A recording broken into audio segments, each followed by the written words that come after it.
a comenzar a calentar motores con esta pregunta, ¿sí? Que, como dijo Paola y también Victoria, les pedimos por favor si la pueden contestar por el chat para que podamos ir interactuando en esta conversación.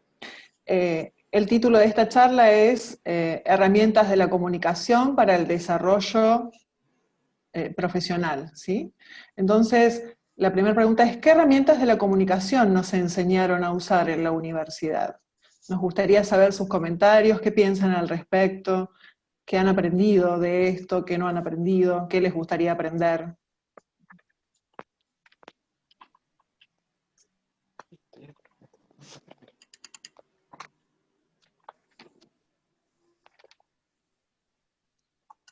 Vicky, si nos podés ir leyendo lo que van poniendo en el chat. Están tímidos todavía. Ah, bueno. Sí. Fue como muy en frío la pregunta, ¿sí? Exacto, sí. Bueno, por lo general... Acá, perdón, Eleonora, te interrumpo. Acá sí, María Arieta bueno, nos dice que aprendió herramientas físicas, la voz, los gestos y algunas herramientas digitales. bien, fantástico. Sí, También justamente... nos dicen, ay, perdón, bueno, te Sí, no, sí, comento sí. también que otras herramientas que nos dice Diego son el parafraseo, la escucha activa, también nos dice Alejandra la escucha activa. Bien. ¿Pero esto lo aprendimos en la universidad? ¿En nuestra formación de grado? También lo que nos comparten es que en los exámenes orales nos enseñaron a exponer en cierto orden de ideas. Y también Adriana nos dice que ella considera que no nos enseñaron ninguna herramienta en concreto.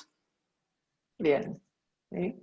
En realidad a veces a los ponchazos aprendemos a exponer, Sí. aprendemos a dar exámenes, vamos adquiriendo ciertas herramientas para llegar a ser cada vez más efectivos, ¿no? en lo que nos proponemos. Bueno, la idea acá es justamente ahondar en estas herramientas que de alguna manera ustedes han nombrado y poder usarlas a nuestro favor, para que sean el puntapié para nuestro éxito, ¿no? Por eso queremos compartirles esta estadística, que es de la Universidad de Harvard, que muestra que el 85% del éxito en el desempeño de un profesional se debe, o es a raíz, de que ha desarrollado habilidades blandas. Seguramente habrán escuchado habilidades blandas, skills soft, habilidades transversales, habilidades suaves. Aquí el 85% es mucho, demasiado, ¿no? Para que nos enseñe quizás en las carreras de grado.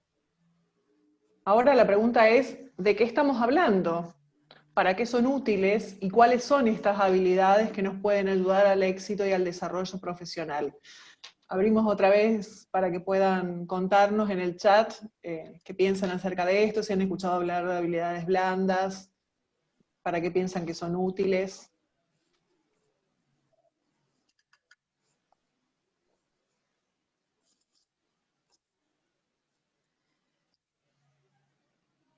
Bueno, hay algunas personas que están contestando la pregunta anterior y también coinciden que no se les escuchó, no se enseñaron otras habilidades, así que ahora esperamos a que nos compartan sus ideas sobre las habilidades blandas.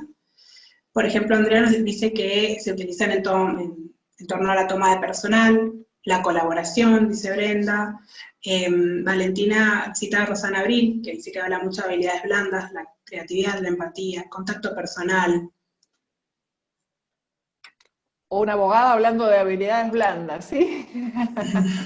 Sí, la conocemos a Rosana, también tenemos relación con ella y sí, está en la misma corriente que nosotras, ¿no? De querer que esto de las habilidades blandas entre en nuestros mundos también para poder ser más efectivos y más exitosos en nuestra vida y en nuestra carrera también, ¿no?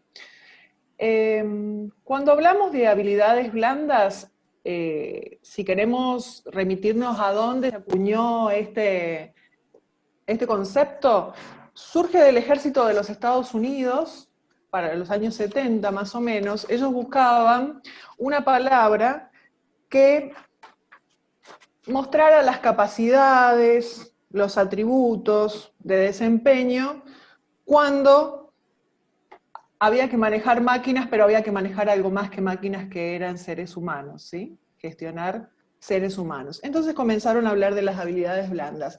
Y después apareció el psicólogo Howard Gardner con la teoría de las inteligencias múltiples, ¿sí? Las 8 inteligencias, seguramente habrán escuchado hablar de ellas, y él comienza a hablar de 2 inteligencias en particular, que son la interpersonal y la intrapersonal.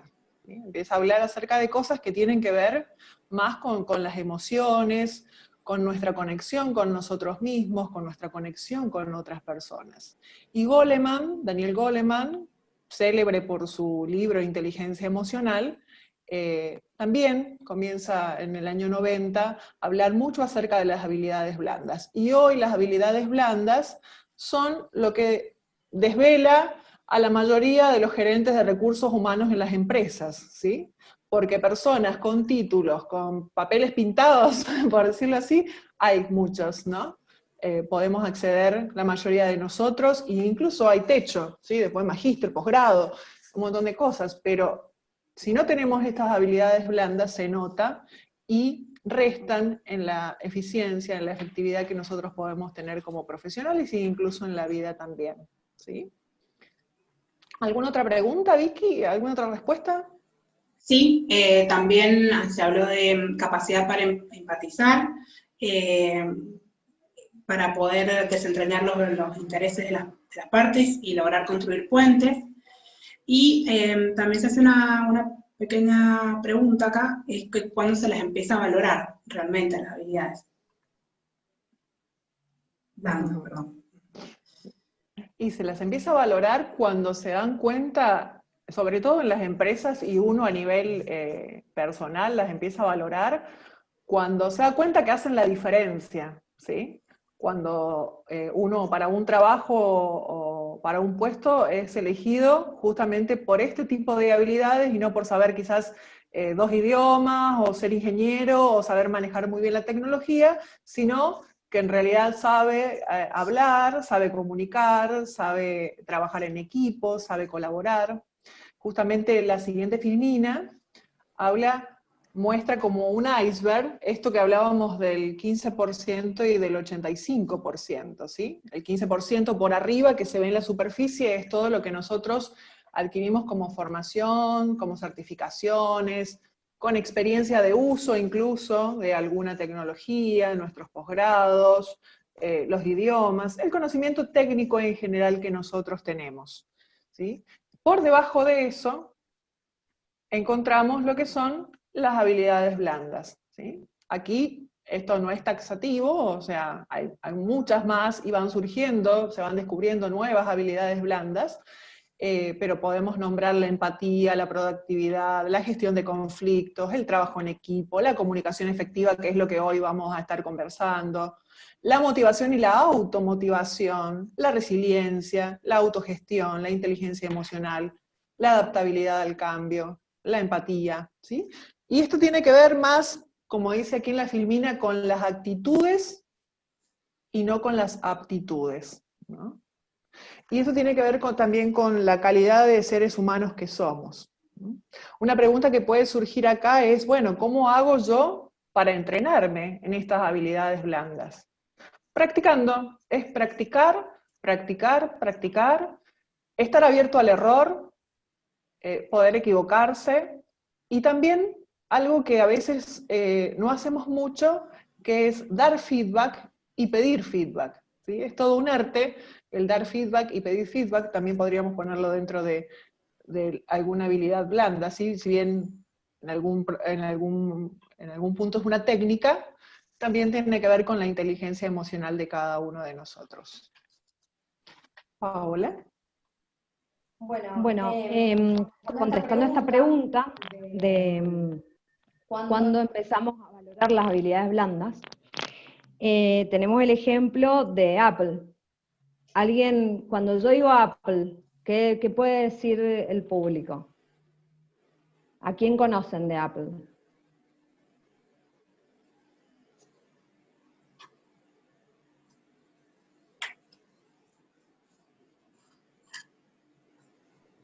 Steve Jobs. Sí, acá es Rodrigo. A la marca en sí. Perfectamente, claro. Pero Apple fue Sí. creada por Steve Jobs y por Wozniak. Lo que pasa es que, si bien la mente maestra de la técnica, digamos, de lo que va dentro del software, era de Wozniak, Steve Jobs fue el que personalizó Apple y el que tuvo las ideas para hacerlo. Entonces, fallecido en el 2011, uno de los grandes íconos del siglo, ¿sí? Y hablando de estas habilidades blandas, que van creciendo todo el tiempo, hay una que a mí me gusta mucho y que se relaciona mucho con lo que nosotros hacemos, que es el storytelling. El storytelling es el que cuenta historias. Hay una frase de Steve Jobs que dice que la persona más poderosa del mundo es el contador de historias, porque el contador de historias va a establecer la visión, los valores y la agenda de una generación completa. Esta frase la acuña Jobs cuando lo echan de Apple y decide comprar por 5 millones, que era lo único que le quedaba, a Pixar.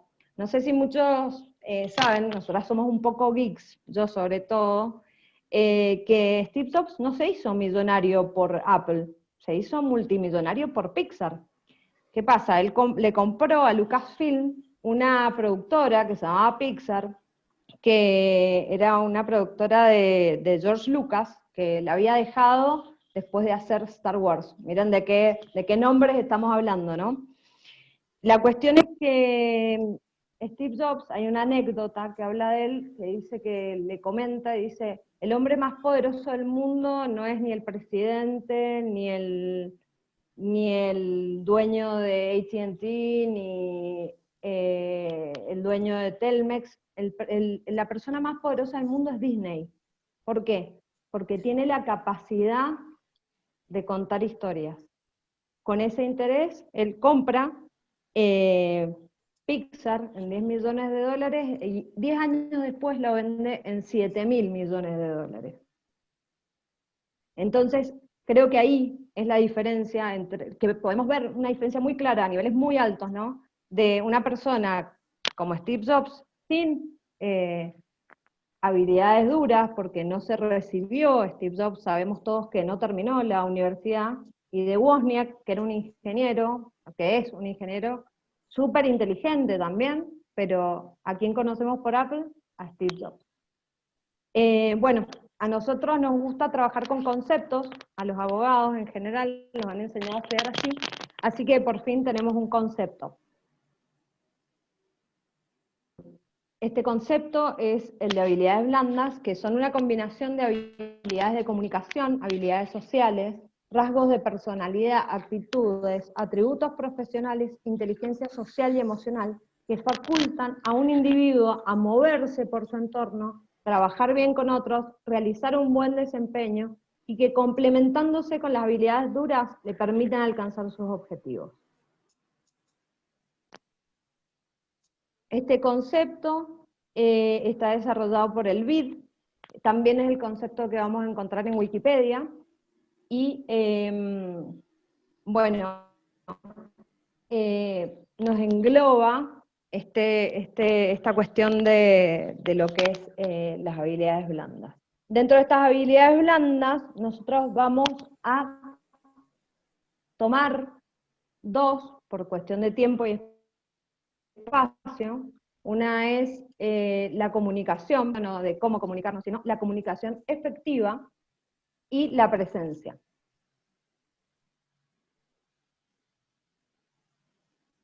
Le doy paso a Eleonora.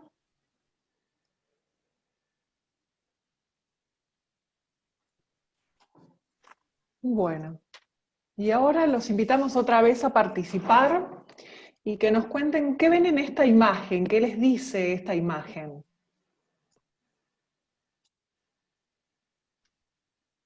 Así nos vamos metiendo en la comunicación, en algunos conceptos un poco más profundos, como los de Paul Watzlawick.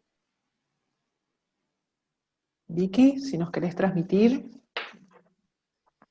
Andrea dice que para allá, aunque no se vea la cara, la persona está comunicando. También Verónica dice, siempre nos estamos comunicando, el cuerpo habla, todo comunica, es imposible no comunicar, aún el silencio comunica, la acción comunica. Lo voy diciendo rápido porque en esta hay más participación. El cuerpo Sí, habla. fantástico. Y que todos nos comunicamos aunque no queramos. Sí, hay coincidencia. No hace falta escribir o hablar para comunicar. La comunicación no verbal se comunica más con la comunicación no verbal que con la verbal. Fantástico. Sí, Justamente. La justamente. mirada también. Sí. Exacto. Justamente, bueno, esta tarde vamos a hacer una recopilación de todo esto, ¿no? Sí. Una breve reseña de quién es Paul Watzlawick. Él es un teórico y filósofo y psicólogo austríaco nacionalizado estadounidense, y el legado que nos dejó es la teoría de la comunicación, ¿sí? Y también hizo mucho por el constructivismo radical y por la terapia sistémica y la terapia familiar. Y en este caso él con algunos colegas descubrió estas leyes o principios, ¿sí?, que son considerados verdaderos y universales, que rigen la totalidad de los intercambios de comunicación, independientemente de el tipo o el número de interlocutor que esté participando en la comunicación, ¿no? Y el primer axioma que queríamos traer es justamente este, ¿no? El que no es posible no comunicar todo el tiempo y de toda manera estamos comunicando. Aun cuando consideráramos el silencio, la inactividad o la falta o ausencia de atención, como son conductas, ¿sí?, podemos englobarlas dentro de una conducta, también estas son comunicación. Así que bueno, vamos a empezar a desglosar esto de cómo podemos sacarle el mayor provecho a esto de estar todo el tiempo comunicando, ¿sí? Y vamos a hablar de los tres tipos de comunicación, tanto la comunicación verbal, la comunicación escrita y la comunicación no verbal, ¿sí? Vamos a ir avanzando. Si tienen algunas preguntas, las van dejando en el chat. Más adelante vamos a hacer un espacio de preguntas. Pero bueno, ahora vamos a entrar como en un tema un poquito más profundo, entonces les pedimos que registren sus preguntas por medio del chat, ¿sí? Y aquí aparece una estadística que Paola nos va a contar de qué se trata. Me quedé sin voz. Esta es la regla de Mehrabian. La estadística que nadie esperaba, le decimos, porque Mehrabian hizo una regla haciendo una serie de estudios que no están así, ya lo vamos a ver más adelante, pero que dice que el 7% de la comunicación es verbal, oral y escrita, y el 83% es no verbal, ¿sí? Gestos, miradas, movimientos, posturas. El 38% de nuestra comunicación es receptiva de acuerdo al tono de voz, y el 55% de acuerdo al lenguaje corporal. Acá dice, la comunicación interpersonal está formada por diferentes elementos que afectan a la interiorización del mensaje, y el más importante de estos no son las palabras que se dicen. Albert Mehrabian nació en 1939 de una familia armenia que vivió en Irán, ¿sí? Es un científico, psicólogo y profesor que estableció esta regla en base a un montón de estudios que hizo estudios comparativos de, por ejemplo, hay uno de estos estudios en los que participaron nada más que mujeres que ponían un gesto y decían algo totalmente opuesto al gesto, y la interpretación de eso es lo que estamos viendo, son los resultados de cómo lo recibe la otra persona. O sea, como por ejemplo, no sé, si yo te digo algo muy lindo, pero con un tono muy triste, o que te desanima mucho, y tengo un lenguaje corporal como apagado, el mensaje no va a ser tan fuerte, y siempre para que el mensaje llegue tiene que ser coherente. Elio.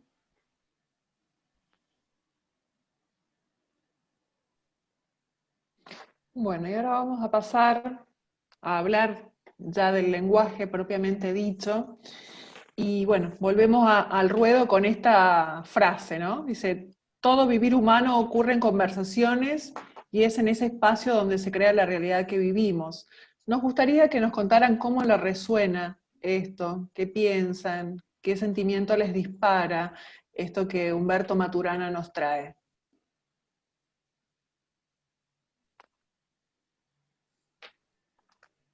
Mientras van escribiendo, les cuento que, bueno, Humberto Maturana es, para mí, el filósofo más importante vivo hoy en la Tierra, por las contribuciones que hace con sus teorías acerca del conocimiento, del observador, de lo que es el amar, ¿sí? Y nos ha regalado una de las respuestas a las preguntas más importantes de nuestra existencia, ¿sí? ¿Qué es el vivir?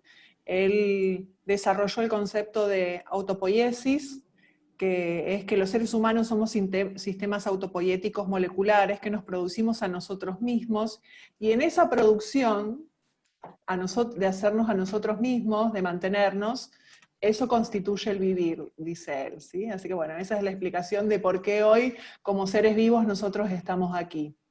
Pero fíjense qué interesante cómo él muestra que cuando hablamos del lenguaje, la biología queda de lado, porque él considera el lenguaje como algo que nace de la interacción social, ¿sí? O sea que el lenguaje es un fenómeno social más que un lenguaje biológico. Y a veces hemos escuchado esos cuentos o esas historias de niños que quizás se pierden en la selva y se crían, ¿no?, en ambientes con seres humanos, ¿sí?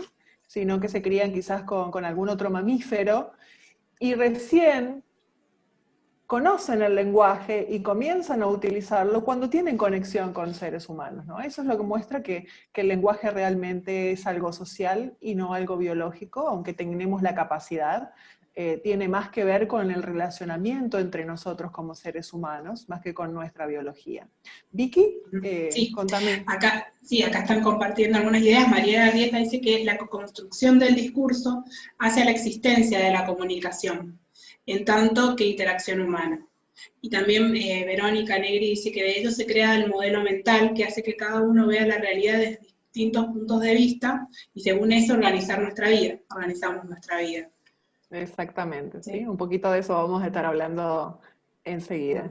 El texto también, sí, también que habla de la fuerza del lenguaje y de su poder creador. Y acoto algo mío, me hizo acordar lo que Paola dijo recién acerca del storytelling. Tal cual, sí, es muy importante, es una habilidad realmente especial, la del storytelling. Bueno, ahora les vamos a contar un poquito acerca de lo que nosotros estudiábamos y usamos como materia prima cuando estudiamos el coaching ontológico, ¿sí? El coaching ontológico, la ontología del lenguaje, sí que es, digamos, el campo de conocimiento que le da vida después a estas intervenciones que realizamos, hace referencia a una interpretación particular de lo que significa ser humano, ¿sí? Hasta mitad del siglo pasado, la metafísica era lo que primaba entre los filósofos, ¿sí? Y el ser y la razón estaban íntimamente relacionados, ¿sí? Como pienso, luego existo, es una frase que todos nosotros conocemos. Sin embargo, entre los filósofos, ¿sí? Y también entre algunos científicos, comenzó a aparecer esto del lenguaje con mucha fuerza y a ponerlo en el medio como campo de estudio, ¿sí? Y desde la ontología del lenguaje, que toma sus bases en la filosofía del lenguaje, en la teoría del Dasein de Martin Heidegger, en observaciones de Nietzsche, en la teoría de sistemas, e incluso en la biología, ¿sí? Toma mucho de Humberto Maturana, que ya citamos, postula e interpreta al ser humano como un ser lingüístico, como que el lenguaje es generativo, y como que nosotros nos creamos a nosotros mismos a través del lenguaje, ¿sí? ¿Qué significa esto? Por ejemplo, que somos seres lingüísticos, es que estamos siempre en conversación, y que hay una coherencia entre los dominios que nos componen, tanto el lenguaje, el cuerpo, como la emoción, y que hacen y nos constituyen como seres humanos. Podríamos decir que el lenguaje es la morada donde nosotros nos reconocemos realmente como seres humanos, ¿sí? El lenguaje como generativo habla acerca de que el lenguaje hace que las cosas sucedan, ¿sí? Ya no lo tomamos como algo que describe el mundo, sino como algo que realmente es una acción y que cambia los acontecimientos.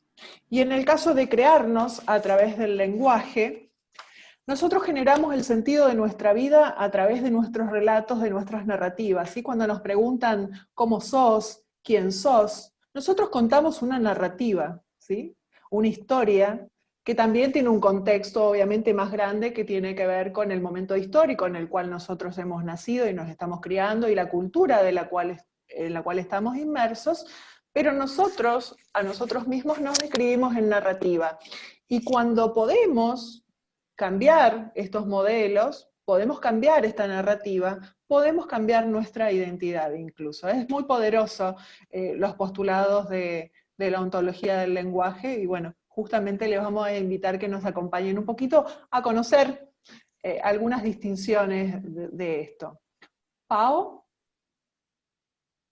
Bueno, yo puedo hablar bajándolo, digamos, porque es como un lenguaje hablando muy elevado, ¿no es cierto? Cuando yo hago una declaración, por ejemplo, quiero estudiar abogacía, yo estoy cambiando mi realidad, porque yo me voy a proponer a iniciar acciones para estudiar abogacía. Se lo comunico a mi familia, se lo comunico a mis amigos, quiero estudiar abogacía. Me pongo a estudiar, me recibo de abogado, soy abogado, me canso, por ejemplo, de litigar, y hago la declaración del basta, y digo, voy a estudiar mediación para no tener que litigar tanto, ¿no? Y voy a buscar soluciones alternativas para no llegar a litigar. Entonces, todo el tiempo estamos en estas conversaciones que primero son internas y después salen al exterior, pero estas declaraciones hacen que nosotros modifiquemos todo el tiempo nuestras realidades.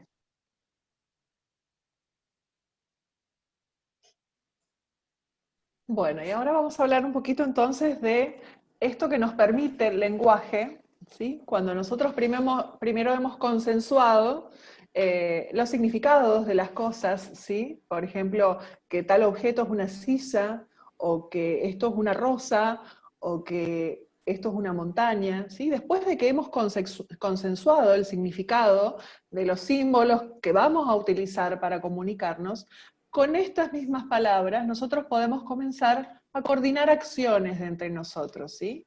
Y aquí es donde se hace y se expande nuestra capacidad de poder crear, nuestra capacidad de ser efectivos, nuestra capacidad de tener realmente éxito, ¿sí? La ontología del lenguaje habla acerca de algunos actos lingüísticos, ¿sí? Verbales y no verbales. Por ejemplo, una categoría de estos actos lingüísticos son las declaraciones, y muestra que hay algunas declaraciones fundamentales que nosotros utilizamos en nuestra vida, que son el no, el sí, el no sé, el gracias, el perdón y la declaración de amor, ¿no? ¿Y cuánto cambia nuestra vida cuando utilizamos estas declaraciones? Cuando realmente las realizamos desde lo más profundo de nuestro ser. Y queremos traerles otro tipo de acto lingüístico, que es el de las promesas, ¿sí? Las promesas son por antonomasia el acto lingüístico que nos permite con otros coordinar nuestras acciones para ser efectivos. ¿Cómo llegamos a la promesa? Por medio de hacer un pedido o una oferta. A esa oferta o a ese pedido tiene que seguir un sí, una aceptación de parte de la persona a la cual nos estamos dirigiendo, ¿sí?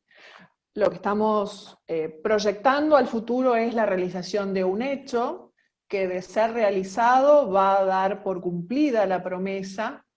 También lleva implícita condiciones de satisfacción, ¿sí? Un tiempo en el cual realizarse. Entonces, podemos tener algunos elementos claros con relación a esto. Tiene que haber un orador que hace, un pedido o realiza una oferta, un oyente que acepta esto que se está proponiendo, una acción a llevarse a cabo, condiciones de satisfacción, un tiempo en particular. Ahora pensemos, si yo digo esta noche en mi casa, hay que sacar la basura, ¿es un pedido? ¿Es una oferta? ¿Qué piensan?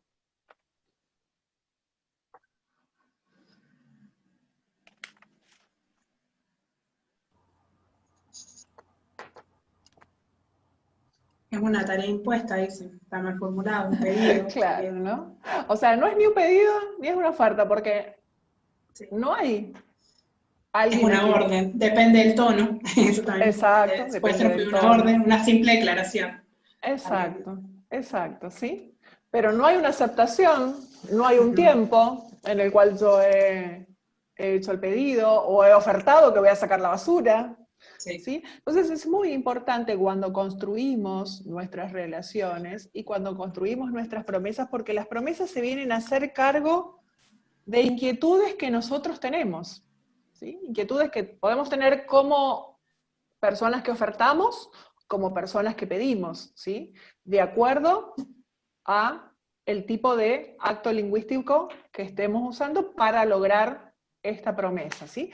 Los errores más importantes que se dan con relación a esto de las promesas es, por ejemplo, cuando en realidad digo sí y era un no, y no me respeto a mí mismo, ¿sí? Diciendo un sí cuando en realidad es un no. Cuando hay una condición de satisfacción poco clara, ¿cómo vamos a dar por terminado este círculo si en realidad no sabemos cómo termina la historia? ¿Sí? Muchas veces nos enganchamos en cosas en nuestras vidas creyendo que alguien nos ha prometido algo y en realidad nunca nadie nos prometió nada, ¿no? No había una condición de satisfacción que a nosotros nos demostrara que este círculo se había cerrado. ¿Sí? También puede haber una falta de oyente, ¿sí? Nadie que se haga cargo, ¿sí? De lo que se está pidiendo o de lo que se está ofertando. ¿Sí? Esto también nos permite ser responsables con nuestra habla, porque realmente cuando prometemos, teniendo en cuenta todo el círculo, y no podemos cumplir, tenemos el derecho, ¿sí? Y también a favor nuestro, el poder repactar, el poder otra vez reprometer a la persona que está enfrente nuestro, que está coordinando acciones con nosotros, en particular en este momento, ¿sí? Y también algo interesante es que del otro lado, si realmente se ha hecho una promesa y se ha respetado todos los elementos del círculo de la promesa, estamos en condiciones de hacer un reclamo, ¿sí? Realmente hoy escuchamos quejas por todos lados, mucha gente quejándose, pero realmente reclamos muy pocos, ¿no? Entonces tenemos que aprender a prometer y también tenemos que aprender a reclamar, y el nivel de nuestras conversaciones, el nivel de nuestras interacciones, el nivel de nuestro estar con otros va a subir considerablemente. ¿Ao? Llevándolo a lo jurídico, en lo que estamos hablando de nuestra profesión, nosotros sabemos muy bien que no podemos prometer el éxito en un juicio. Todos lo sabemos, todos acá los que somos abogados, sabemos que nosotros, por una cuestión de ética y porque nuestra profesión es una obligación de medios, no de resultados, no podemos prometer el éxito, pero nos podemos prometer a comprometernos a nosotros mismos con la profesión y podemos prometerle al cliente que vamos a hacer lo mejor posible. Tenemos un ejemplo que se da en este círculo y que nos pasa, creo que a todos, a mí me ha pasado mucho en la profesión, cuando un cliente te viene a hacer un pedido de que lo saques de un problema, básicamente, porque la gente va al abogado, no va al abogado cuando no tiene un problemita, va al abogado cuando ya está escalado el conflicto y tiene un problemón o tiene una demanda. Entonces, ante este pedido, nosotros nos ofrecemos, como profesionales, a solucionarlo. Acá hay un contrato, una aceptación, un sí. ¿Qué pasa? Cuando nosotros tenemos que pedirle también al cliente que colabore, tenemos que ser claros y pedirle al cliente que colabore en el proceso. ¿Cuántas veces viene un cliente, te solicita ayuda, pero no te brinda la documentación, no te trae los testigos? Entonces tenemos que, o sea, para ayudarnos en el ejercicio de la profesión, tenemos que ser claros nosotros en nuestros pedidos. Mirá, todo esto también hace que la persona se haga cargo del conflicto en el que está. Es decirle, bueno, yo voy a hacer mi tarea de profesional del derecho, pero yo necesito que vos me traigas tu DNI, las cartas de documento que te hayas enviado, la documentación que tengas respaldando el hecho, los testigos con los teléfonos, con el domicilio, y bueno, y así podemos llegar a la realización del hecho, que es finalmente o la demanda o el juicio. A veces la condición de satisfacción en nuestro caso no se cumple porque tenemos una obligación de medios, pero sí se cumple en el sentido de que, bueno, uno hizo lo que tenía que hacer y diciendo la verdad, que es nuestra incumbencia profesional, diciéndole al cliente, mirá, la verdad que el caso tuyo lo veo difícil, mejoramos también como profesionales y también preparamos a la otra parte a lo que puede recibir.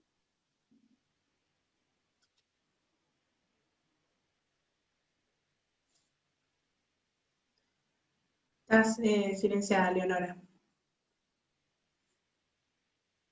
Perdón, me largué a hablar.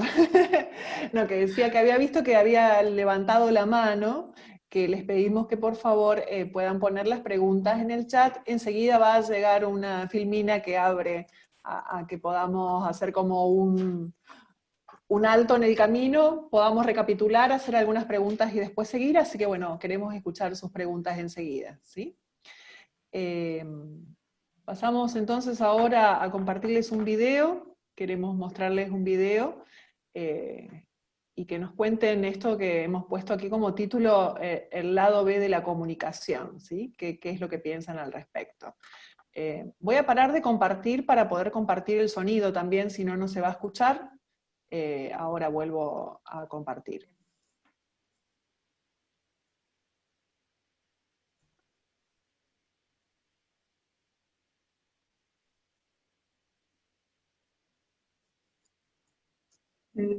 Otra vez tenés el micrófono silenciado.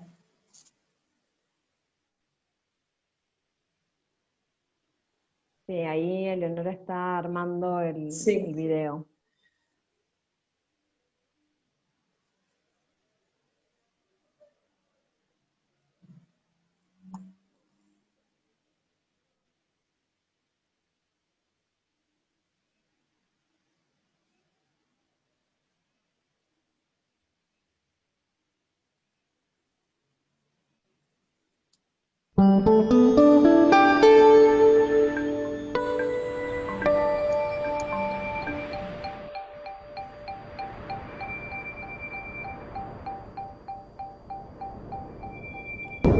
First there was PlayStation, aka PS1. Then there's PS2, PS3, and now PS4. And that makes sense. You'd think after Xbox, there'd be Xbox 2. But no. Next came Xbox 360. And now, after 360, comes Xbox One. Why one? Maybe that's how many seconds of thought they put into naming it. Can you get the butter, please? You know, however, with the Xbox One, I can control my entire entertainment system using voice commands. Up until now, I've had to use Leonard. Then get the other one. Pass the butter. Hang on. I don't feel like you're taking this dilemma seriously. Fine, Sheldon. You have my undivided attention.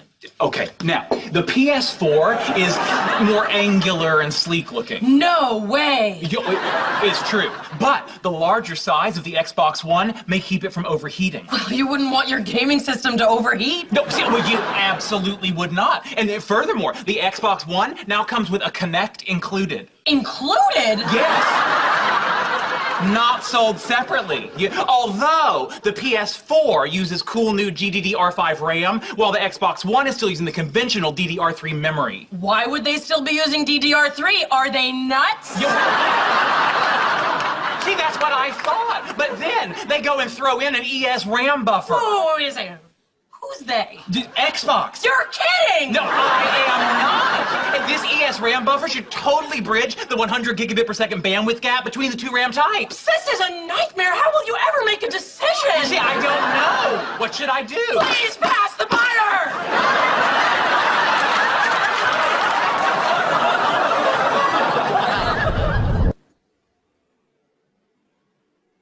Bueno, ¿de qué piensan que estamos hablando? ¿O de qué piensan que se trata el video?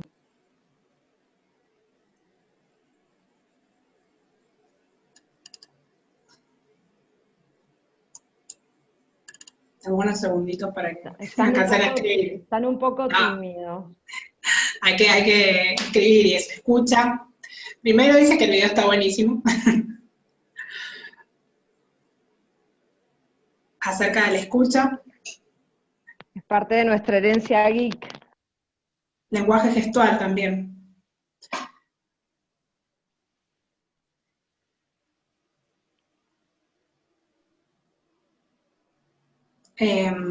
Acerca de la escucha y el lenguaje del cuerpo. Eso es lo que está revisando. También terminó la coherencia entre lo que se dice y el lenguaje gestual, para redondear un poco. Y lo que se dice contradice lo que se hace. Los tonos de las conversaciones y la manera de manejar la atención también comparten.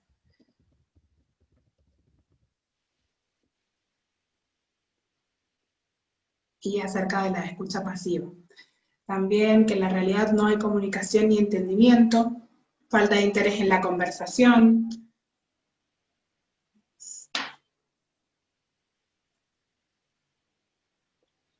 Bueno, casi todos sí. Estamos hablando de la escucha activa, que lo vamos a pasar muy rapidito por el cuestión del tiempo. Lo que les puedo decir es que este concepto lo acuñó Carl Rogers, que, bueno, era un psicólogo estadounidense, iniciador junto a Maslow del enfoque humanista de la psicología. Son chicos así, vieron que no es un concepto, es el intento de absorber todo lo que el orador está diciendo, verbal y no verbalmente, sin agregar, eliminar o modificar el mensaje. Esto es algo que nos cuesta muchísimo a nosotros, por la formación que tenemos, lo de no querer apurar el mensaje del otro, lo de no querer recortar el lenguaje del otro, y sobre todo lo de no querer juzgar, o sea, no poder juzgar. Cuando nosotros, o sea, el tip, digamos, de escucha activa más importante que tenemos es que tratemos de no juzgar cuando escuchemos al cliente, ¿sí? Bueno, sigamos.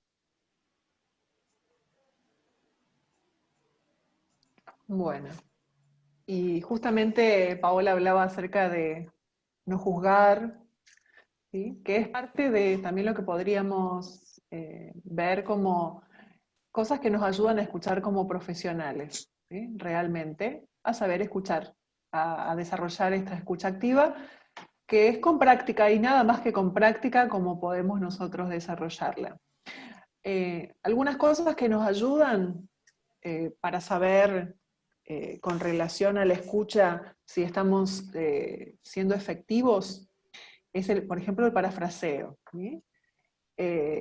La escucha valida lo que nosotros estamos hablando, ¿sí? Maturana tiene una frase también que dice que uno dice lo que dice y el otro escucha lo que escucha, ¿sí?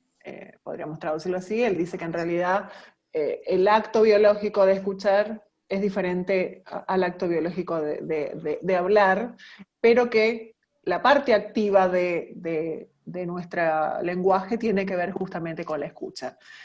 ¿Cómo chequeamos la escucha? Por ejemplo, por medio del parafraseo. ¿Qué hacemos con el parafraseo? Con nuestras palabras le devolvemos, espejamos al otro, nos hacemos cargo en la pregunta de ¿es lo que yo estoy escuchando? ¿Sí? No, ¿entendí lo que vos me dijiste? O sea, ¿vos me quisiste decir? No, yo entendí.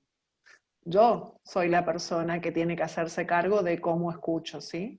Y tengo que convalidarlo con la persona que me está hablando, por medio de parafrasearlo. Esto nos lleva a lo siguiente, que es el pedir información, ¿no? Acá los mediadores y los coaches estamos bastante entrenados en hacer preguntas abiertas, preguntas cerradas, preguntas circulares. Mucha información de esto pueden buscar en, por ejemplo, un libro que es maravilloso para explicar esto, que es Herramientas para la mediación, de Gachi Tapia y Francisco Díez, que son dos mediadores de renombre en nuestro país.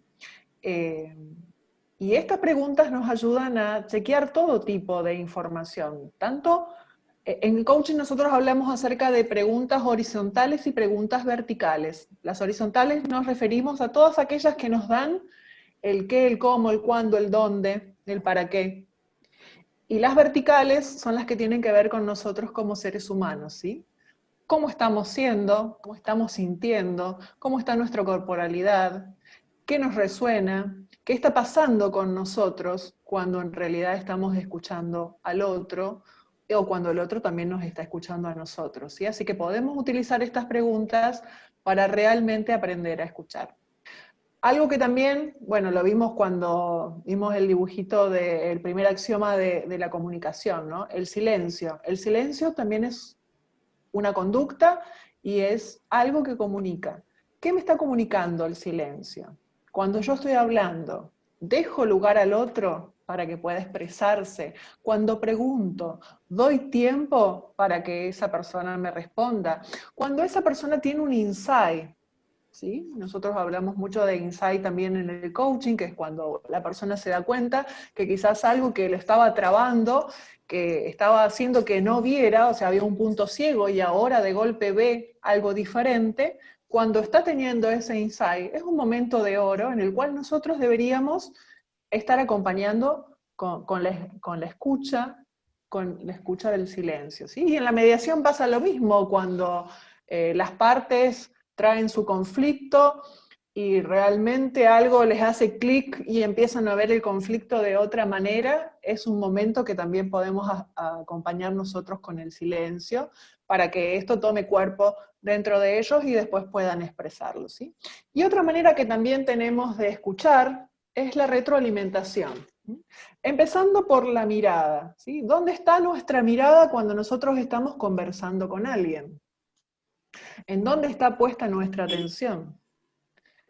¿Cómo está nuestro cuerpo? ¿Estoy inclinada hacia esa persona? Mis piernas, mi cabeza, mis oídos, la manera en cómo estoy corporalmente, le muestra al otro cuán interesado yo estoy en lo que me está diciendo, ¿sí?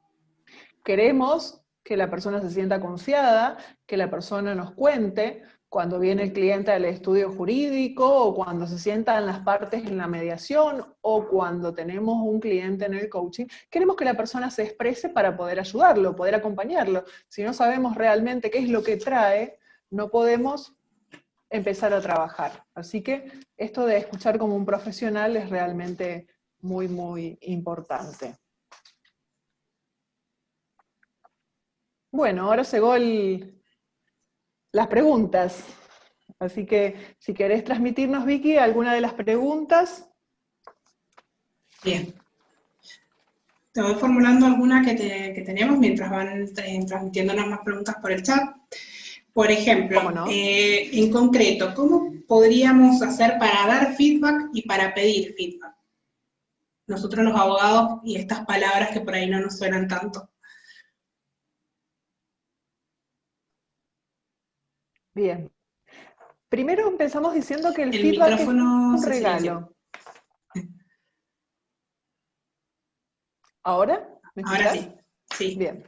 Primero vamos a empezar a decir que el feedback es un regalo. Y también es mi opinión y es mi juicio acerca de algo, ¿sí? O sea que, en realidad, yo estoy diciéndole a otra persona lo que a mí me parece. Entonces, lo primero es ir desde ahí cuando damos feedback, ¿sí? Después el feedback, para que sea efectivo, tiene que no ir a la persona. Nunca vamos a hablar acerca de la persona de sos tal cosa, ¿no? Sino que tu manera de actuar, o lo que hiciste puntualmente en esta situación, ha causado algo en mí. Hay un libro muy interesante que es La comunicación no violenta, de Marshall. Les recomiendo que lo lean, porque incluso, bueno, tiene que ver con esto también que decía más temprano de hacer reclamos, ¿no? Más cuando tenemos que hablar acerca a veces de reclamos emocionales adentro de la familia. ¿Cómo realmente decir cuando algo me molestó? ¿Cómo lo puedo decir sin ser violento? Y en el caso de feedback lo mismo, ¿sí? Nosotros estamos dando nuestro juicio acerca de el proceder de una persona, ¿sí? Lo más interesante es que nosotros tenemos que leer en la persona cómo está para recibir ese feedback. O sea, nosotros no andamos dando feedback por la vida, ¿sí?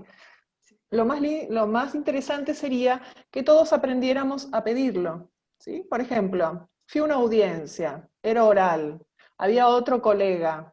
¿Mm? ¿Cómo me viste? ¿Qué te pareció? ¿Qué área de mejora ves? ¿Mm? ¿Qué podría yo cambiar para ser más eficiente? ¿En qué fui efectivo también, ¿no? O sea, no solamente el área de mejora, sino también en qué fui efectivo, porque eso es lo que yo quiero conservar para poder ser más efectivo más adelante. Entonces, qué bueno que desde nuestra vulnerabilidad aprendamos a pedir este feedback, incluso a nuestra familia, ¿sí? A nuestros amigos, a todas las personas que nos rodean y nos ven actuar todos los días. Y la persona que lo da amorosamente lo puede dar, puede marcar estas áreas de mejora y siempre con hechos puntuales. O sea, no, a mí me parece porque la otra vez no. Cuando dijiste tal cosa, cuando hiciste tal otra. Esa es la manera correcta de dar feedback, ¿sí? Igual si quieren ahondar en esto, Victoria, si queréis tomar nota de las personas que están preguntando acerca del feedback, nosotras después al final vamos a dejar nuestros mails y nuestros teléfonos en el chat. No tenemos ningún problema en tener conversaciones privadas con ustedes y poder darles material y, bueno, enseñarles todas estas habilidades. No hay ningún problema con eso, podemos profundizar todo lo que quieran. Perfecto, sí, lo vamos a compartir al final para que el que quiera tome nota. Te transmito otra pregunta, Eleonora y Paola. Respecto de las habilidades blandas en general, ¿cómo podríamos medir? ¿Cómo podríamos saber si poseo o no una habilidad en concreto? Estamos hablando de la comunicación verbal, en este caso, ponemos un punto ahí.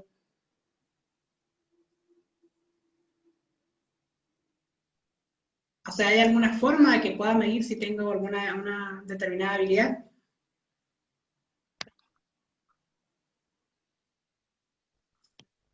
Sí, sí, la mejor medición, o sea, cómo nos sentimos nosotros después de, uno sabe cuando metió la pata, si tiene un poco de autocontacto, el término es así un poco, lo veo así, pero uno sabe si se equivocó, si tiene un poco de autocontacto.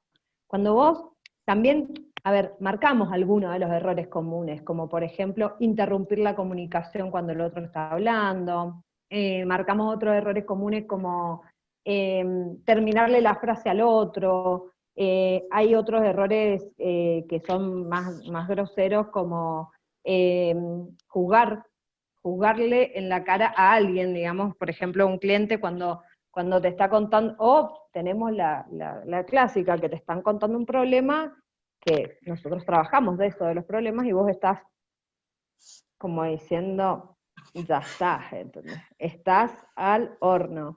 Entonces, creo que la mejor manera es la práctica, interesarse en leer. Esto es algo que se aprende y se genera todos los días. Todos los días se generan nuevas habilidades blandas, todos los días se le pone un nombre a algo que nosotros también vemos de gente que es muy carismática para conversar, para hablar. Tenemos así, yo admiro mucho a Maturana también, como Eleonora, admiro mucho lo escucho mucho a Francisco Díez, escucho mucho también a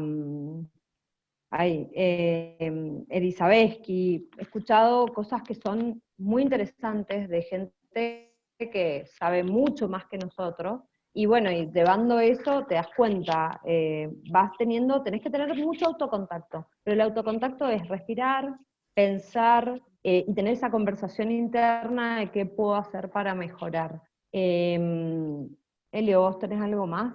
¿Se te ocurre algo más que podemos agregar? Vamos a seguir avanzando en el material. Excelente las preguntas que van trayendo, ¿sí? Bueno, reiteramos Las que quedan, lo mismo.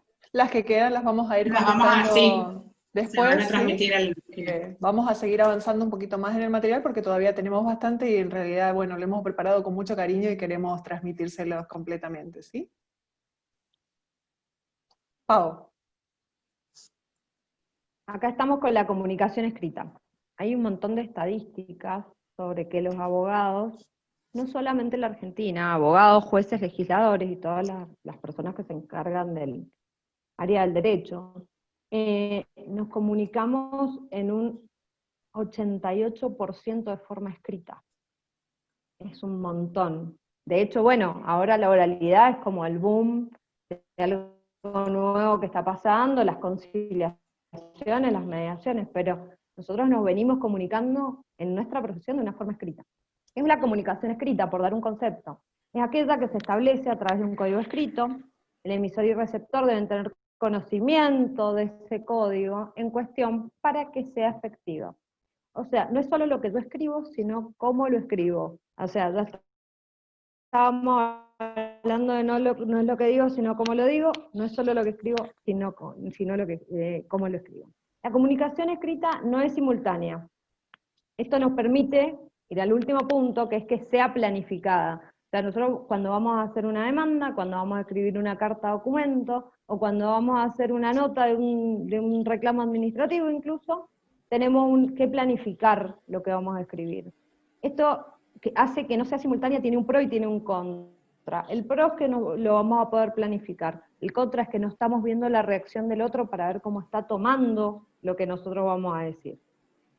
Permanece en el tiempo, las palabras se las lleva el viento, ya decía mi abuela, esto de que permanezca en el tiempo es bueno y es malo también, porque cuando yo hago un reclamo, y hoy estuve justo en una conversación con amigos, escuchaba que yo cristalizo, cuando lo escribo, cristalizo el reclamo y permito que no se modifique. Y las reglas gramaticales y ortográficas que todos conocemos, que esas sí nos las enseñaron en la facultad. Escrita, hay una corriente nueva en el mundo que habla del lenguaje claro. Esto es importantísimo para nosotros. El lenguaje claro es una comunicación que, cuando una comunicación está en lenguaje claro, si está en lenguaje claro, si la lengua, la estructura y el diseño son tan claros que el público al que está destinado puede encontrar fácilmente lo que necesita. Uno, encontrar fácilmente lo que necesita. Dos, comprende lo que encuentra. Y tres, puede usar esa información. Es súper importante que tengamos en cuenta esto porque nosotros escribimos todo el tiempo. Cartas, documentos, sentencias, los que son jueces, leyes, los que son legisladores. De esto habla la Plain Language Federation. ¿Sí?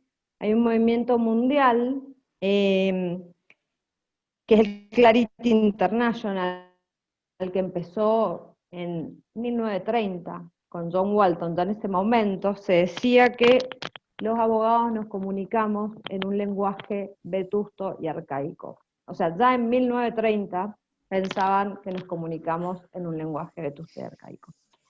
Este movimiento de Clarity International se ha visto manifestado, la Argentina adhirió a la red de lenguaje claro en el 2017, y la provincia de Mendoza adhirió con una comisión en el 2018.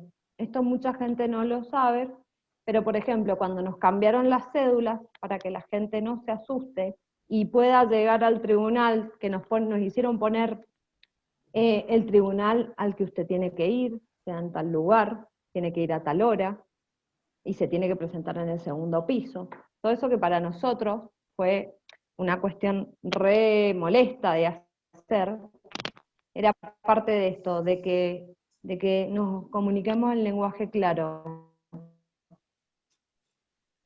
no solamente hacia nuestros colegas, sino también algunas herramientas específicas. Vamos a hablar de algunas herramientas específicas que nos recomienda Clarity International en un dossier alemán, que es fantástico, y que habla de que en los escritos jurídicos tienen que dar frases cortas y concluyentes.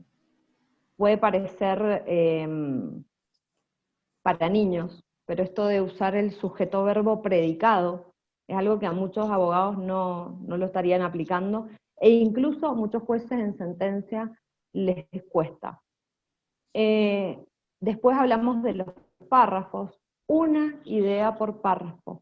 Cuando empezamos a mezclar es cuando el secretario, el juez, el que tiene que fallar, empieza a no entender. ¿Vieron esos mensajes de WhatsApp que se mandan a los grupos que son larguísimos?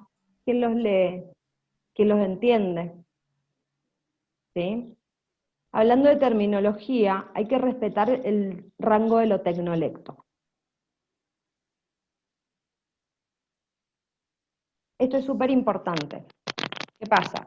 Hay áreas del derecho, como el área de familia, que es más en contacto con la realidad, porque estamos describiendo situaciones que pasan todos los días a nivel familiar.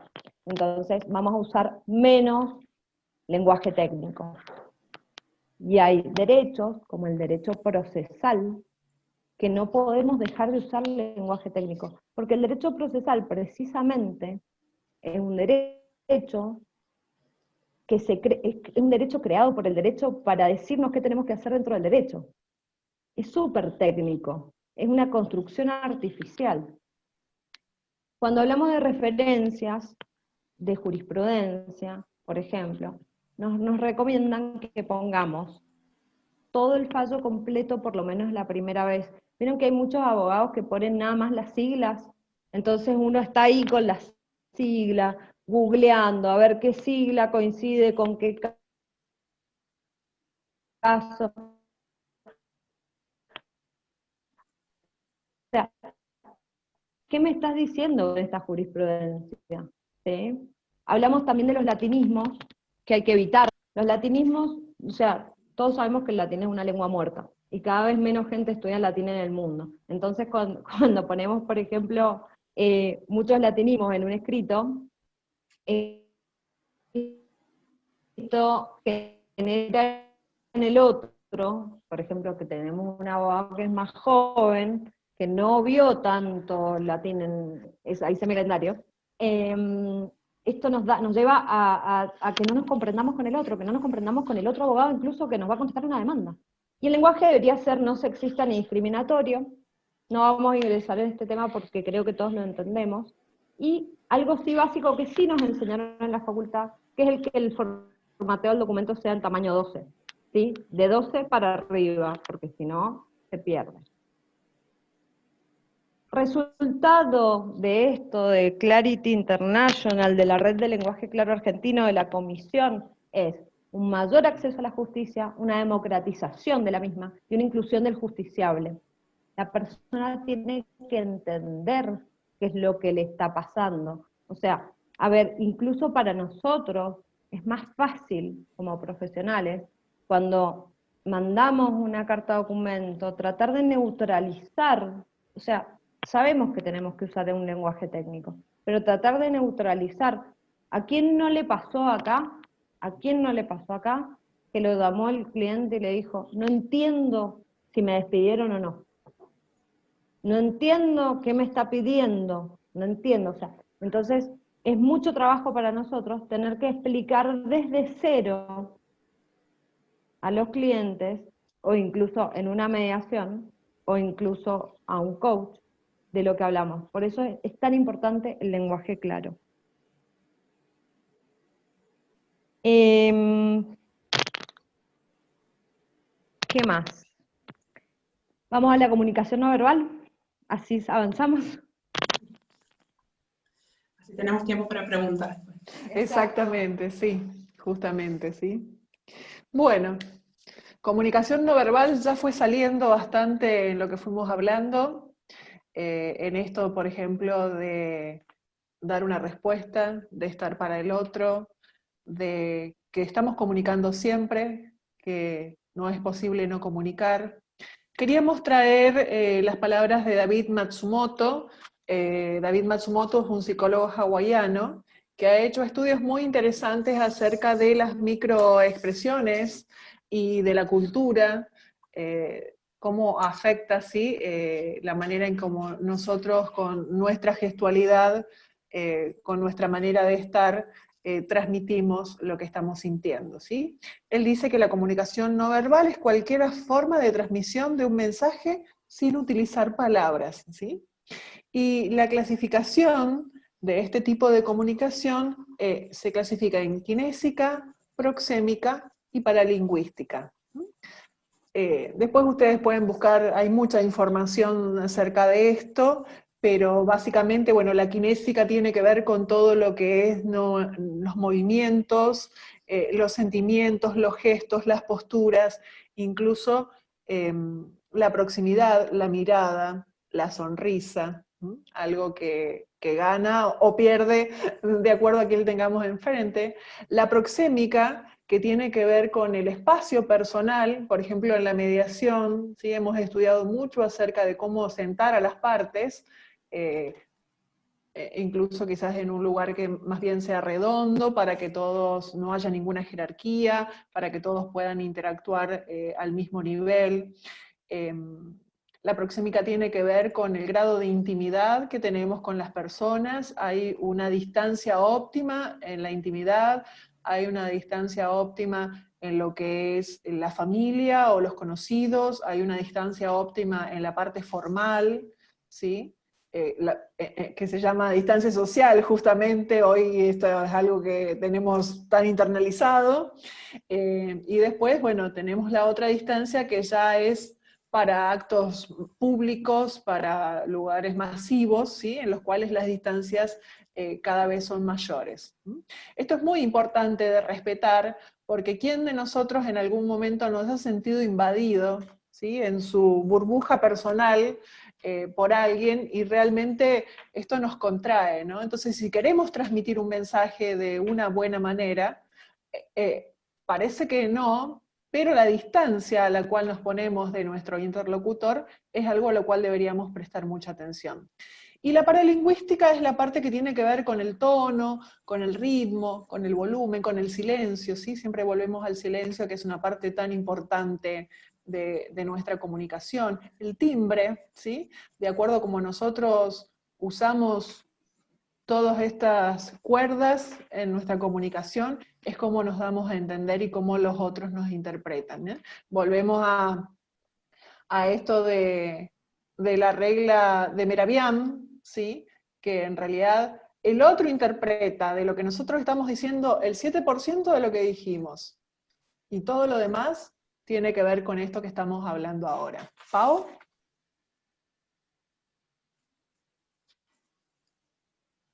Me tiene que pasar la filmina. Dejar huellas. Dejar huellas es algo de lo que habla Matsumoto. Huellas de la comunicación. Cuando Matsumoto habla de las huellas de la comunicación, que esto es re importante. Es re importante el espacio físico. La huella de la comunicación es todo aquello que habla de mí, pero que no soy yo. Mi tarjeta personal como abogado, mi estudio, o sea, una persona cuando entra a un estudio de un abogado, por la luz, por cómo está decorado, por los títulos que tiene colgados, va a tener una mayor confianza o no, por el color del lugar incluso, se va a sentir más contenido o no. Entonces, son muy importantes las huellas de la comunicación, porque, o sea, si bien es indirecto, este tipo de lenguaje es muy indirecto, todos estamos preparados desde que somos bebés por un tema instintivo, para ver si confiamos o no en el otro. Entonces, no es solo ser confiable, sino también parecerlo. Nuestra presentación personal, en la ropa en la que usamos, no por algo hay códigos de vestimenta. Yo cuando me voy a preparar para ir a un evento especial, me voy a poner una ropa especial, como honra a mí y como honra al otro. nuestro comportamiento físico, que tiene que ser abierto, ¿sí? Tenemos que estar relajados para escuchar al otro. Si nosotros nos cerramos, si ponemos cara así, o sea, si yo te estoy diciendo que sí, pero te estoy haciendo así, vos no vas a confiar en lo que yo te estoy diciendo, ¿sí? ¿Qué pasa? Todo esto tiene que ver con una coherencia. El gesto puede acompañar al lenguaje, puede preceder al lenguaje, o sea, puede ser más importante que el lenguaje, o puede contradecir al lenguaje.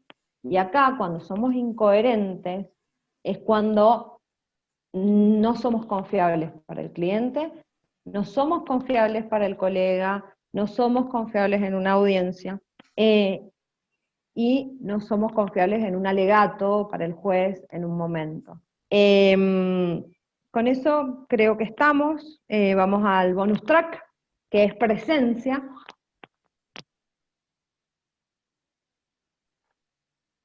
Bueno, vamos llegando al final, ya vienen los bonus track. Bien, ¿a qué nos referimos con esto de presencia? A algo que es muy importante y es estar en el aquí y en el ahora, ¿sí? Algo que muchas veces nos olvidamos. Estamos conversando con alguien, estamos comunicando algo, nuestro cuerpo está en este lugar, nuestra boca está en este lugar, pero nuestra cabeza está en lo que vamos a hacer dentro de 10 minutos, o dentro de 1 hora, o dentro de 2 horas, o lo que vamos a hacer el fin de semana, ¿sí? Y esto nos resta en que el otro se sienta legitimado. Maturana habla acerca de que amar es dejar aparecer al otro realmente, legitimarlo con todo lo que trae. Y la única manera de no juzgar y legitimar es esta, estar en presencia, estar abierto de mente, de corazón, de cuerpo. Estas son las 3 puertas de la presencia, con los cuales nosotros abrimos todo nuestro ser para recibir a la persona que viene a contarnos su problema, su conflicto, su traba para avanzar, en lo que quiere desarrollar, cuáles son sus propósitos, a dónde quiere ir, ¿sí? Y mucho tiene que ver con la intención, con conectarnos, primero, ¿para qué estoy escuchando? ¿Para qué escucho? Nosotros tenemos en nuestro interior un espacio en el cual podemos trabajar que tiene que ver con esto, ¿sí? Con la intención de para qué escucho. ¿Cuál es el propósito superior para el cual yo estoy escuchando a esa persona? Primero por ser humano. Y después quizás hay algunos otros intereses que son válidos, obviamente, como un negocio, como un caso, como un conflicto, como un proceso de coaching, ¿sí? Algo que viene de la parte de la neurobiología es la coordinación. Esto de que tenemos algunas neuronas espejo y que podemos espejar al otro. Esto lo logramos en la PNL, se enseña mucho acerca del rapport, ¿sí? De ir tomando la postura de la otra persona sin hacerle burla, ¿no? O sea, no es imitar groseramente al otro, sino realmente ir acompasándonos como si estuviéramos en una danza de la comunicación, para que estas neuronas se vayan espejando, para que aparezca la empatía y para que realmente la persona sienta que nosotros estamos presentes para él en la conversación que estamos manteniendo. Algo que nos ayuda, que viene del mindfulness, ¿sí? La presencia, bueno, justamente es eso, es la respiración. Podemos practicar todos los días, en algún momento del día, varias veces incluso al día, el decir, bueno, ¿dónde están mis pies? Conectarme con mi respiración, contar quizás las respiraciones, sentirla en alguna parte del cuerpo en particular. Para los que quieren avanzar un poco más, el meditar todos los días, ¿sí? El separar 5 o 10 minutos, hay que ser compasivo con uno, no hay que tampoco exigirse demasiado con eso, pero si nos vamos entrenando, esto después se ve reflejado en la manera en cómo nosotros estamos presentes para el otro y también en nuestra propia vida, porque a veces se pasa la vida en automatismo, realmente se nos va el día y mira para atrás uno y no se acuerda en qué se le fue el tiempo, ¿sí? Así que bueno, con respeto a nosotros y con respeto al ser humano que tenemos enfrente, la presencia es algo que deberíamos todos estar cultivando como una habilidad blanda muy especial. Un gusto estar acá con todos ustedes y escuchando una disertación, bueno, de Leonora y de Pau, súper nutritiva. Y yo ahora me cuestionaba y estaba pensando esto de las herramientas de la comunicación. Y dije, ¿de qué herramienta puedo hablar? Entonces dije, voy a hablar de la herramienta más difícil de poner en práctica que tenemos los mediadores y también los abogados, porque en este rol que a veces cumplo de abogada, a veces de mediadora, he tenido que llevar adelante. Entonces, ahí vamos a hablar de herramientas de la comunicación. Estos son los temas que vamos a tratar hoy, y hablar de la herramienta más difícil de poder manipular nos lleva al gran desafío. Pero si el desafío es grande, como dice Uri, que es un maestro querido, también es la oportunidad. Entonces que bueno, sí, me animo a hablar de esta súper herramienta grande que tenemos por delante. ¿Y cuál es? Es una que se ve en conversaciones difíciles. Pero, después ese meme de hay que pensarlo, porque no es fácil esta herramienta. ¿Y saben cuál es la herramienta más difícil? Tener una conversación difícil. Entonces empecemos por ver qué es la conversación difícil. ¿Qué sería una conversación difícil? Y ahí hay que ponernos a pensar. Básicamente, una conversación difícil es aquella en que estoy teniendo 3 conversaciones al mismo tiempo. O sea, tengo la conversación de los hechos, que es la historia que se cuenta, cada uno acerca de la causa del problema, sobre cómo debe ser resuelto, o sea, las cosas que pasaron, que eso se analiza en conversaciones difíciles. También la historia, la conversación al mismo tiempo de los sentimientos, porque uno, cómo maneja esos sentimientos que van surgiendo durante la conversación. Y la tercera conversación que se da en esa conversación difícil, todas al mismo tiempo, es sobre la identidad. ¿Qué está diciendo esa conversación sobre mí? Y esto, estuve viendo las preguntas con atención, y en un momento una pregunta que estuvo muy buena que dice, ¿qué hacer cuando un caso emocionalmente me toca? ¿Cómo me alejo? Bueno, y esa es la conversación difícil que uno tiene que enfrentar. Primero tiene que estar consciente que está frente a una conversación difícil y que se están dando estas 3 conversaciones al mismo tiempo.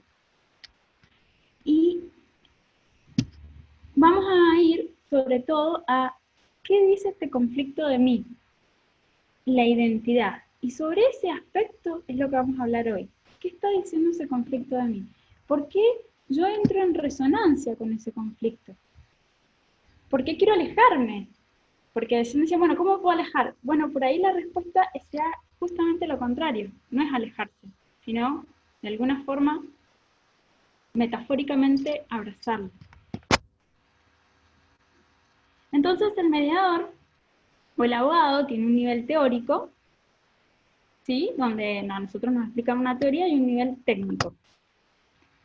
Ese nivel teórico es que aprendemos determinadas teorías, bueno, si estamos hablando de un mediador, de teoría de la comunicación, de la negociación, ¿sí? De las escuelas de la mediación, bien, nosotros aprendemos, rendimos los exámenes, nos formamos, igual que los abogados, aprendemos el código de familia, el código civil, el código penal, y después aprendemos todo lo que es la técnica, cómo es el proceso, cómo llevar adelante, cómo hacer un ratifica en el caso de los abogados, qué decirle al cliente, qué no decirle.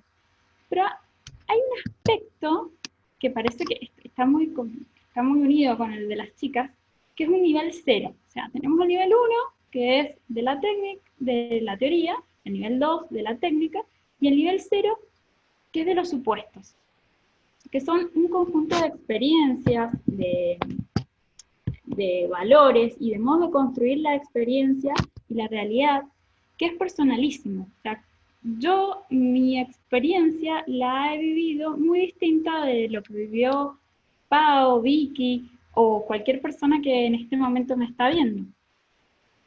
Entonces, eso, que parece así como, sí, obvio, que sabemos que existe, que son las verdades que damos por sentadas y desde las cuales significamos y explicamos la experiencia. ¿Y por qué le puse acá como una especie de anteojo? Porque este conjunto de creencias, valores y modos de construir la experiencia, ¿qué hacen? Básicamente nos empiezan a dar la lectura de nuestra realidad. Son nuestros anteojos que nos permiten ver que nosotros no somos conscientes de que esto está pasando. Entonces, muchas veces frente a un conflicto, frente a un caso o frente a algo, empezamos a leerlo, como siempre, a través de nuestros anteojos, que son estos supuestos. ¿Y qué pasa? Ahí estamos. Empezamos a empantanarnos. ¿Por qué? Porque estamos en el nivel teórico, perfecto, nosotros tenemos la teoría, técnica, pero ¿qué pasa cuando estamos en el nivel de los supuestos? Bueno, y ahí es la importancia, porque estos tres niveles participan en cualquier intervención que el mediador lleve adelante, influyéndose, condicionándose, construyéndose mutuamente. Por ejemplo, 0 por 1, 0. ¿Y qué pasa? Este nivel, que parecía nada, que es un 0, cuando se empieza a conjugar con los otros dos niveles, con el teórico y el técnico, y uno no está consciente de que se está conjugando, los efectos que tienen son grandísimos. Porque me resonó mucho esta pregunta, ¿qué pasa cuando un caso emocionalmente me afecta? Entonces, hay que analizar qué te está afectando, porque probablemente estemos entrando en ese estado de resonancia, donde mis supuestos, en esta conversación difícil, se están viendo de alguna forma expuestos. Y no estamos siendo conscientes. Pero, ¿qué podemos hacer ante esto? Dos caminos. Un camino podría ser empezar a resonar con el caso y dejarnos llevar en esa resonancia, u otro, actualizarlo. ¿Cómo es esto de actualizar? Bueno, viste que, no sé si ustedes vieron que el celular cada tanto les pide una actualización. Esto de, y lo dejan a la noche cargando y al otro día el celular, bueno, dijo, listo, ya está actualizado el software. Bueno, los humanos podemos hacer una especie de actualización, pero requiere no que nos acostemos a dormir al día siguiente, sino que requiere un insight, que decían las chicas recién. O sea, requiere mirarnos para adentro. Primero está esto, que es identificar. O sea, identificar los supuestos que se han activado con esta situación. ¿Qué me pasa a mí con este caso? Que estoy empezando a resonar y que por ahí no puedo defender a mi cliente, hagamos un ejemplo, y empiezo a defender más a la contraparte. ¿O qué me pasa a mí? Que en esta mediación me estoy yendo o no estoy hablando algún tema porque estoy empezando a resonar con ese tema. Entonces, primero identificar. ¿Qué son supuestos? Son este conjunto de creencias, valores. Te voy a poner un ejemplo que hoy es un supuesto muy superado por todos nosotros, pero hace unos años atrás era muy común en la sociedad. Esto de fumar en lugares cerrados. Fumar en lugares cerrados era algo súper común y la gente lo veía como algo normal. Bien, porque es ese conjunto de creencias, valores, donde, y inclusive adentro de las casas se fumaba. Inclusive, recuerdo cuando era chica que en las oficinas públicas había como una especie de macetero alto, grandote, donde la gente tiraba las colitas de los cigarrillos y ahí fumaban también. Hoy por hoy eso es impensado, pero hubo un supuesto, una creencia que fue actualizada. O sea, se hizo este proceso, se identificó donde fumar estaba bien visto, primero se explicitó, ¿sí?, por esa persona, o sea, se logra escribir o lograr explicitarlo, y después se actualiza. ¿Y cómo es esto de actualizar? Significa preguntarnos qué pensamos hoy acerca de esa creencia que asumimos en el pasado. ¿Nos parece espectacular fumar en lugares cerrados o nos parece algo malo o nos parece algo bueno? En este caso, obviamente que la respuesta sería no está bien. Pero por ahí hay algunos supuestos que nos salen así. Entonces, volvemos a empezar, pero desde otro lugar en esto de la actualización de los supuestos. Por ahí también puede pasar que en esta actualización de los supuestos sucedan otras cosas, sucedan que podemos confirmarlo, o sea, pero en forma consciente, sí, la verdad que lo que pensaba está buenísimo, lo he revisado, sé de dónde viene y me parece espectacular. Conservarlo, pero con alguna modificación. Sí, creo que fumar está bien, pero no dentro de las casas, sí en espacios públicos. Rechazarlo, que sería decir, no, la verdad que está muy mal fumar, o suspenderlo. Bueno, me parece que fumar está malísimo en lugares cerrados, pero esta no es mi casa, entonces voy a respetar los reglamentos de esta casa.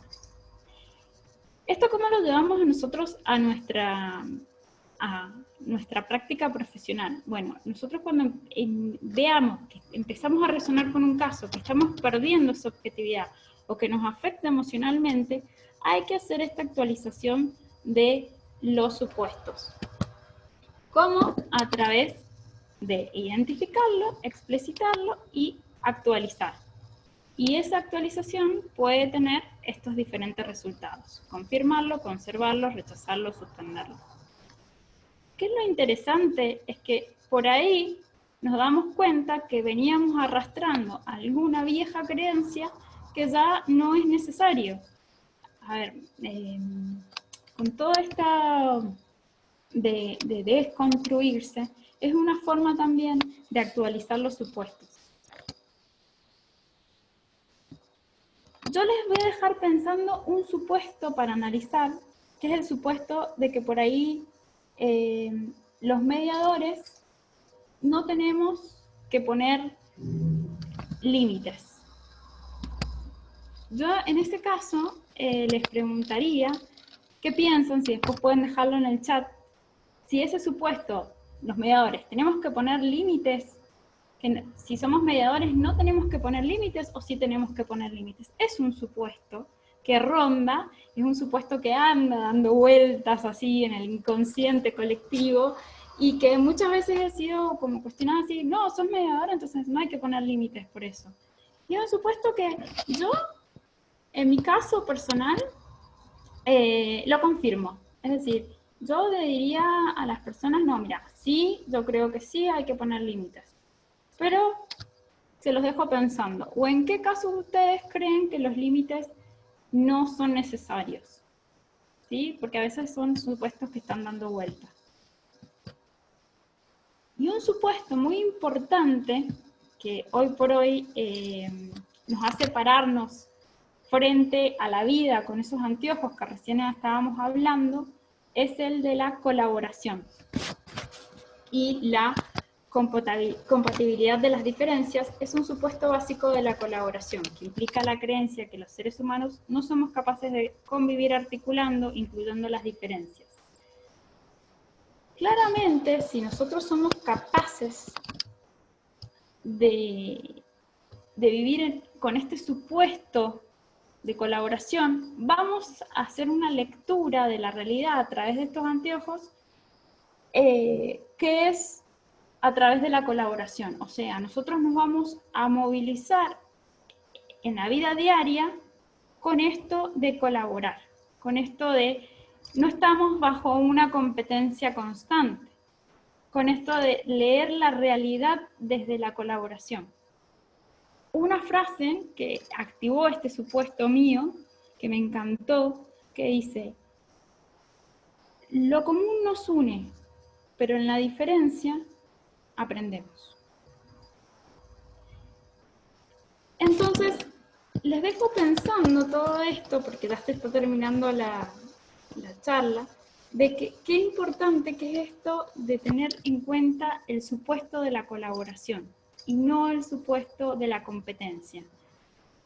Nosotros tenemos incorporado este supuesto de la colaboración. ¿Hasta qué punto? ¿Lo rechazamos, lo aceptamos, lo modificamos, lo confirmamos? Te lo dejo pensando. Bueno, por último, está en toda la bibliografía de donde pude hacer esta pequeña exposición y un gracias por todo y por haberme escuchado en este momento y por el Colegio de Abogados siempre darnos un espacio para hablar de temas de mediación.